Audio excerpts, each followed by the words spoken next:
많은 현대인들이 마음의 병을 앓고 있습니다. 하지만 눈에 보이지 않는다는 이유로 애써 모른 척 살아가는 경우도 있는데요. 이런 현대인들의 마음을 마음 돋보기 시간을 통해서 한번 들여다보겠습니다.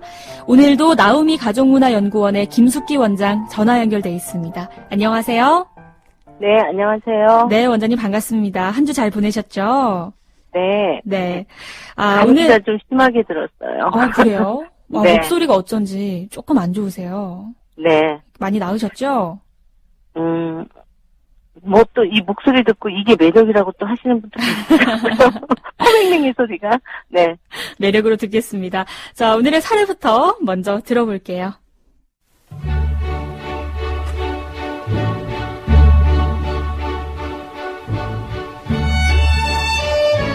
A씨는 매사 불평불만이 참 많은 사람입니다. 당연히 회사 생활에도 불평불만이 많은데요. 그래서 늘 동료들을 붙잡고 불만을 늘어놓습니다. 하지만 처음에는 맞장구를 쳐주던 동료들도 서서히 지쳐가고 이제는 그의 하소연을 들어주지 않습니다. 그도 동료들이 자신을 피한다는 걸 느끼고 말을 하지 않으려고 하는데 마음으로만 쌓아놓으려다 보니 화병이 생길 지경입니다. A씨는 어떻게 이 화가 나는 심정을 풀어야 할지 몰라서 참 답답합니다.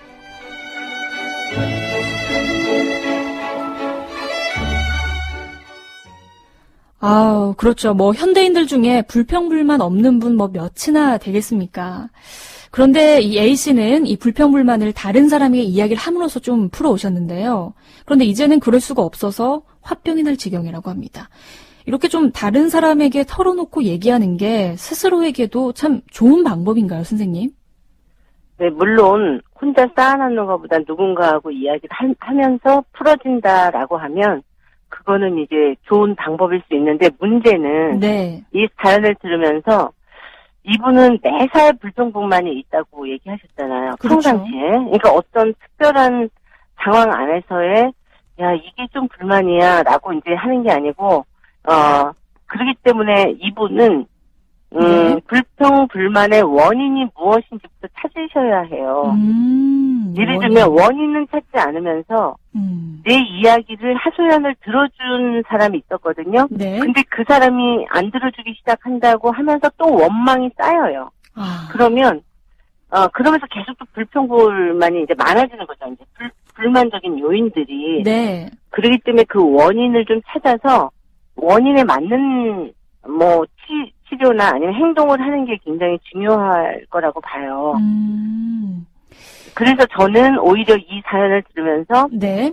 이분이 다른 사람들은 불평하지 않을 때도 이 사람은 불만을 갖고 있고 불평을 갖고 있다 이러면 시각의 차이인 거죠. 예를 들면 안경을 하나 꼈다고 한번 생각해보세요. 빨간색 안경을 끼고 사시는 분이구나. 네. 그러면 어떤 상황이 문제라기보다는 이분의 안경이 문제인 거예요.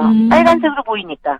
네. 예. 그러니까 다른 사람한테는 빨간색이 안 보이는데 이 사람한테만 빨간색으로 다 보인단 말이에요. 그럼 안경을 걷어내는 작업도 해야 되거든요. 왜 내가 빨갛다라는 걸 너는 인정 안 해줘? 너 왜 내 얘기 안 들어줘? 이제 이거보다는. 네. 이게 저도 스트레스를 받거나 불평불만이 있을 때 다른 사람이 털어놓고 해소를 한 경험도 있고 또 저도 반대로 들어준 경험도 두 가지가 다 있는데요. 이게 계속 들어주다 보면 사실 주변 사람들도 좀 피곤해지잖아요. 이게 다른 방법이 좀 없을까요? 그래서 이제 그 부분을 들어주시는 분도 네. 마냥 들어줄 수가 없어요. 왜냐하면 아닌 걸 예를 들면 네. 아닌 걸 B라고 얘기하면서 맞다라고 얘기하면서 계속 그거에 대해서 이야기를 만약에 하면 이상하다라고 이제 생각할 수밖에 없는 거죠. 그러면 계속 들어주기는 어려워요. 그런데 이제 긍정적인 부분은 뭐냐면 네. 우리가 이제 예를 들면 친구한테 전화를 걸어가지고 나 오늘 이렇게 속상한 일이 있었어 이러고 이제 어쩌고 저쩌고 이제 얘기를 할 수는 있어요. 네. 그러면 그렇게 이야기를 그래 너 많이 힘들었겠다. 오늘 도대체 너희 상사는 왜 그러니? 이렇게 같이 좀 이야기를 해주면 네. 일정 부분 풀어지면서 자기가 정리를 해요. 이제 대화하면서 네. 그래도 내가 좀 정신 차려서 이제 조금 더 열심히 해봐야지 이러고 만약에 전화를 끊는단 말이에요. 네. 생각해보니까 내가 조금 심했어. 내가 앞으로 좀 조심할게. 내가 열심히 하면 될 것 같아. 음. 자기가 그러면서 이야기를 하면서 정리도 하고 결론도 맺어요. 네. 긍정적인 결론. 그쵸? 이런 경우에는 굉장히 긍정적으로 같이 호응하고 반응해주는 게 잘하고 있는 거예요. 근데 이제 그렇지 않다라고 하면, 계속 들어주는 거에도 한계가 있고, 들어주는 사람도 지치고, 오히려 우리가 긍정적인 에너지보다 계속 부정적인 에너지를 계속 받다 보면, 네. 나조차도 힘들 수 있잖아요. 그렇죠. 예, 그렇기 때문에 이 부분은 조금, 어디에서부터 비롯됐을까?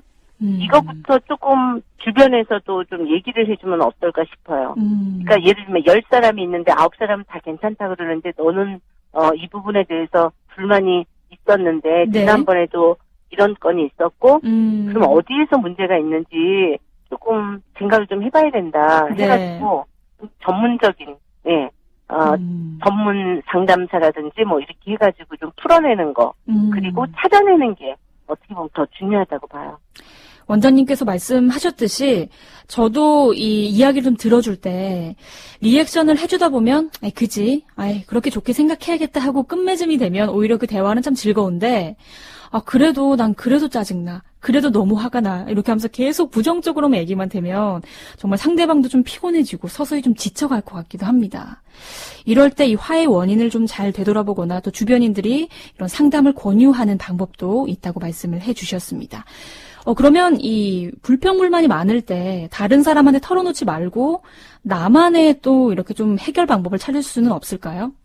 저는 그 부분이 우선은 네. 이분이 그러니까 분노가 안에 쌓여져 있으신 분들은 어떤 상황에서도 분노의 감정을 가질 수 있어요.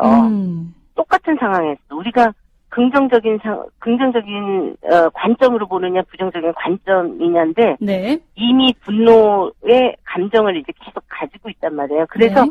그거의 실체를 알기 위해서 이분은 자기하고의 대화가 필요하고요. 그리고 이제 어떤 요즘 일기를 많이 안 쓰시기는 하지만 어쨌든 공책 하나를 이렇게 놓고 네. 자기의 마음을 내가 어떨 때 불만이 있는지를 좀 메모를 해보는 습관을 가지시면 되죠. 그리고 어떤 부분에 대해서 내가 여기에 불만을 있는가 그러면 이 불만이 그냥 감정적으로 투덜된다고 되는 게 아니고 원인을 찾아서 이거는 내가 정식으로 네. 이의를 제기해서 이 불만의 요인을 제거할 수 있는 부분이 또 있어요. 예.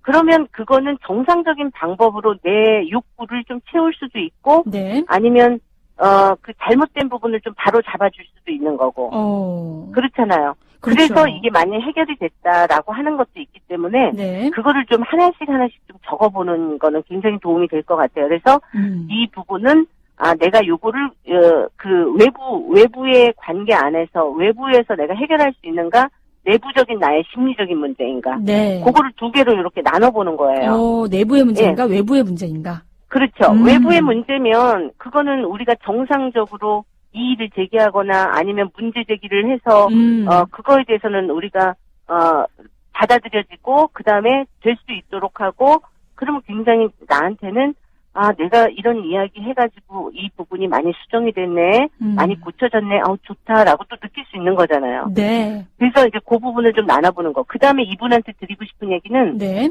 긍정적 마인드를 갖는 게 굉장히 중요한데 그러기 위해서 하루에 3가지씩 감사 메모 쓰는 거. 감사한 거를 인사. 찾는 거예요. 네. 감사 일기를 좀 써보면 좋겠네요. 네, 감사 일기를 쓰는데 그거를 하나, 둘, 3가지만 한번 찾아보는 연습을 하는 거예요. 오늘 내가 감사해야 될 일이 뭐지? 생각해보면 있어요. 그렇죠. 예. 그럼 그거를 늘려나가는 거예요. 처음에는 찾기가 어려워서 3개, 그 다음 주에는 한 5개, 또 그 다음 주에는 한 7개, 이런 식으로 해가지고 좀 네. 늘려볼 수 있어요. 그래서 작은 거에도 좀 감사함을 느낀다라고 하면 이 사람은 문제도 해결될 뿐더러 자기 마음도 치유가 되고 관계도 좋아져요. 왜냐하면 고맙게 느껴지거든요. 그렇죠. 어머, 내 동료가 오늘 내 이야기를 정말 잘 들어줬네. 너무 고마워. 고맙다고 피드백 줘야 돼요. 예. 그러면 이런 부분은 많이 관계 인간관계, 동료들하고의 관계도 많이 좋아집니다. 네. 이렇게 나도 모르게 불평불만이 너무 많이 쌓이는 것 같다면 내 마음을 우선 자세하게 들여다보고 화의 원인을 찾는 것이 먼저 중요할 것 같고요. 그리고 원장님의 말씀처럼 또 3가지 감사일기를 써보는 것도 참 도움이 될 것 같습니다. 오늘은 여기까지 듣겠습니다, 선생님. 지금 감기 걸리셨다고 하셨는데 빨리 네. 쾌차하셨으면 좋겠습니다. 네, 그러도록 하겠습니다. 네. 감사합니다. 네, 다음 주엔 더 건강하게 뵐게요. 고맙습니다. 네, 고맙습니다. 네, 지금까지 나우미 가족문화연구원의 김숙기 원장과 함께했습니다.